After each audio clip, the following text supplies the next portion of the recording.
lacquer, no? Magkaiba yan, no?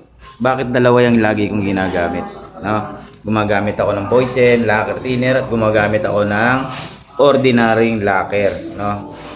Itong ordinary na to, pag ito lang ginamit mo, no? Hindi maganda yung pagbubuga, lalo na nagduduko tayo, ayan, no? Pagka ginamit mo to, kasi to may halong parang tubig. Kumbaga hindi siya solid. Kumbaga pag binuga mo siya, hindi ganun kaganda. No, pag puro ito lang. Kaya gumagamit ako ng Boysen. Hinahaluan ko ng Boysen dahil yung Boysen talaga napakagandang uri ng lacquer para sa ating pag-spray.